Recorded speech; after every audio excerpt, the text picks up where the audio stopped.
Valentine's day কে আমরা সবাই না বলবো তো ইনশাআল্লাহ? কিভাবে না বলবেন? এলাকায় এলাকায় যুবকদের মধ্যে সচেতনতা সৃষ্টি করে লিফলেট বিতরণ করবেন, পারবেন না ইনশাআল্লাহ? যুবক ভাইয়েরা যাদেরকে আল্লাহ তাআলা দ্বীনের বুঝ দিয়েছেন, আমি আপনাদের উদাত্ত আহ্বান করতে চাই, প্রতিটি এলাকায় এলাকায় 14ই ফেব্রুয়ারি উপলক্ষে কোনো প্রকার শয়তানি ক্রিয়াকর্ম করতে দেয়া যাবে না। এলাকায় এলাকায় লিফলেট বিতরণ করবেন, মসজিদ থেকে ইমাম সাহেবদের নেতৃত্বে যুবকদেরকে কাউন্সেলিং করতে বের হবেন। কোন অবস্থাতে আমরা পশ্চিমা ভ্রষ্টামি, পশ্চিমা নষ্টামি, পশ্চিমা নোংরামি, পশ্চিমা অসভ্যতাকে আমাদের দেশে আমদানি করতে দেব না। আমাদের এই দেশের যুবকদেরকে নষ্ট করতে আমরা দেব না। সেজন্য আমরা সবাই চেষ্টা করব তো ইনশাআল্লাহ।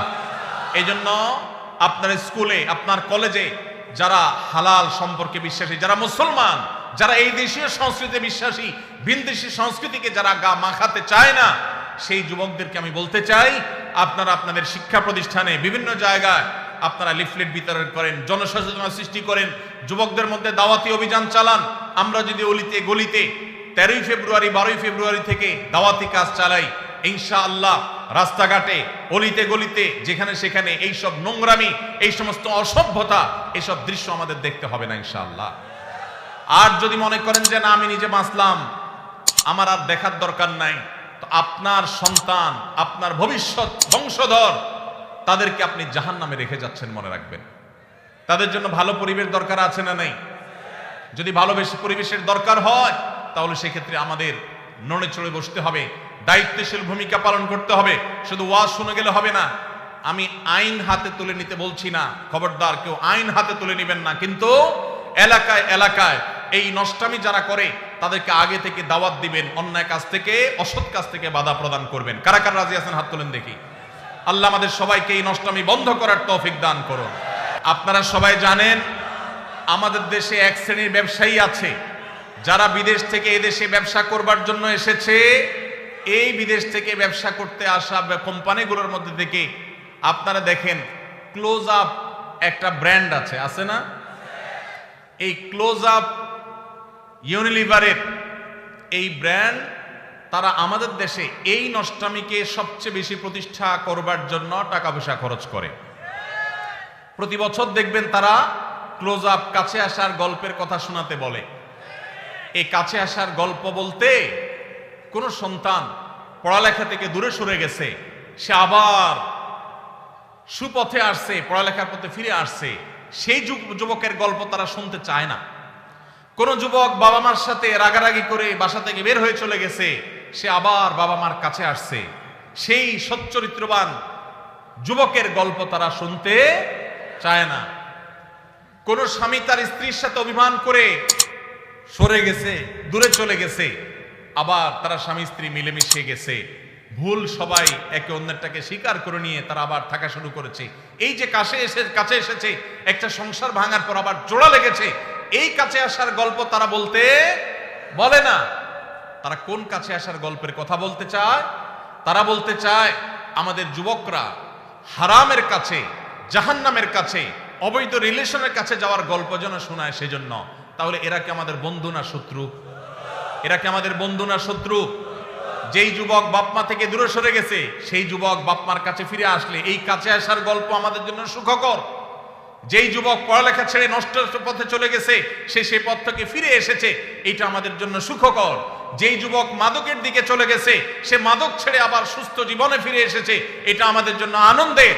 যেই স্বামী স্ত্রীকে রেখে চলে গেছে, যেই স্ত্রী স্বামীকে রেখে অভিমান করে চলে গেছে, সে আবার ফিরে এসেছে, এই কাছে আসার গল্প আমাদের জন্য সুখকর। কিন্তু ক্লোজ আপ এবং এই জাতীয় যে সমস্ত কোম্পানিগুলো আমাদের যুবকদের ইমানের চেতনাকে ধ্বংস করবার নীল নকশাকে তারা বাস্তবায়ন করতে চায়, তারা এই সমস্ত কাছে আসার গল্প শুনতে বা শোনাতে চায় না। তারা চায় আমাদের যুবকদের হারামের কাছে যাওয়ার গল্প শোনাতে।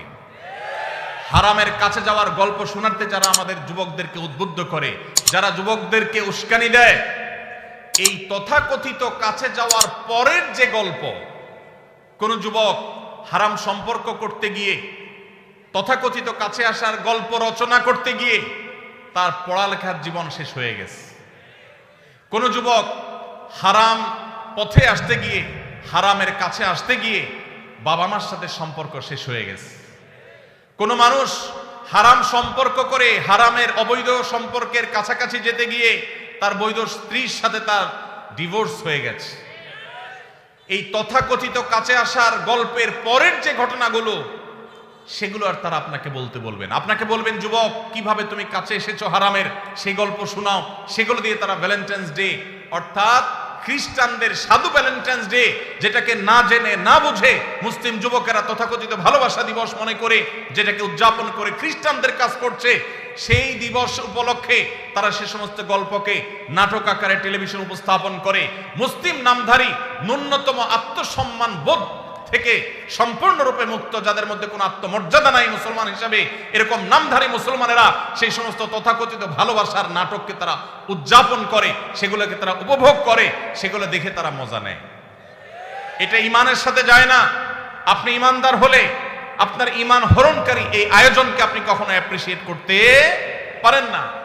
এই বিদেশিরা আমাদের দেশ থেকে প্রত্যেকটা ঘরে ঘরে এদের পেস্ট, এদের সাবান, এদের আইটেমগুলো বিক্রি করে আমাদের ঘর থেকে তারা চাঁদা তুলে তারা বিদেশে নিয়ে যাচ্ছে।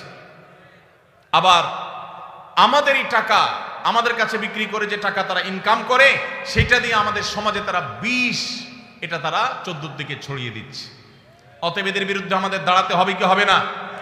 এরা যদি এই সমস্ত শয়তানি কর্মকাণ্ড না ছাড়ে, আল্লাহর জন্য এদের এই আইটেমগুলো আমরা বর্জন করতে পারবো তো ইনশাআল্লাহ? ইয়াহুদিদের এই সমস্ত পণ্য আমার মুসলিম ভাইয়ের উপরে বোমা হয়ে ফিলিস্তিনে পড়ছে, আমার গাজাকে শেষ করে দেওয়া হয়েছে, আমার এলাকাতে এসে এই বাংলাদেশে তারা বোমা মারতে পারছে না, কিন্তু আমাদের যুবকদের চরিত্রের উপরে তারা বোমা মারছে। অতএব এদের পণ্য কেনা থেকে আমরা বিরত থাকবো তো ইনশাআল্লাহ।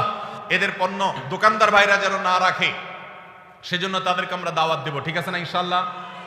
দোকানে দোকানে দিয়ে ভাইদের হাত পা ধরবো, আমার দেশি পণ্য মান একটু খারাপ হোক, দাম একটু বেশি হোক, তারপরে সেটা বিক্রি করবা। আমরা এই সমস্ত বিদেশি জিনিস কিনবো না, বিক্রি করব না। চেষ্টা করা যাবে না ইনশাআল্লাহ? আমরা দোকানে দোকানে দাওয়াতি কাজ করবো তো ইনশাআল্লাহ। আল্লাহ তাআলা আমাদের যুবক ভাইদের চরিত্রকে হেফাজত করবার তৌফিক দান করুন। ভাইরা আমার, চরিত্র এমন এক জিনিস, একবার যদি আপনি নষ্ট করে ফেলান, তওবা করে ফিরে আসলে আল্লাহ তাআলা মাফ করবেন ঠিকই, কিন্তু আপনার সচ্চরিত্র রাখার যে একটা তৃপ্তি, ওই তৃপ্তি আর কখনো